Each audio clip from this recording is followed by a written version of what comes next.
খালেদা জিয়া আলেমরা তার কফিন কাদের মধ্যে নিয়ে নিল কেন? আমি আমার ক্ষুদ্র জ্ঞানে বলছি এর কারণ হচ্ছে তিনটা।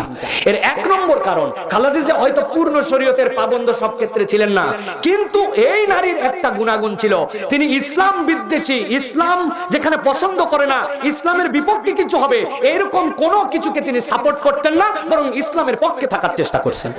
দুই নম্বর, আলেমদেরকে যখন ফাঁসানো হচ্ছিল, মিথ্যা মামলায় ঢুকানো হচ্ছিল, নানান ধরনের অত্যাচার করা হচ্ছিল, ওই সময় কিন্তু এই মহিলাই বলছিলেন এই সকল অত্যাচার, এই সকল নিপীড়ন, রাজনৈতিক প্রতিহিংসা, এটার সাথে আলেম ওলামারা জড়িত নয়, এই কথাটা উনি বলছিলেন।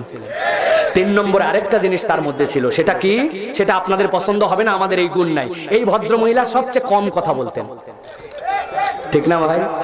কথাই একদম মাপে মাপে বলতেন, যা বলতেন বুঝে বলতেন। জিজ্ঞাসা করছে আপনি ভারতের বিপক্ষে কথা বলেন কেন? বলছেন না না, আমার স্বাধীনতার পক্ষে কথা বলি, আমার দেশের অবস্থানের কথা বলি। এটা বলতে যদি কোন দেশের বিপক্ষে চলে যায়, এটা তো আমার দোষ না, আমি কোন দেশের বিপক্ষে বলি না, আমার স্বাধীনতার পক্ষে কথা বলি। ওসমান হাদি যেই কথা বলছে খালেদা জিয়া ছিলেন সেইটার বাস্তব পরিপূরক।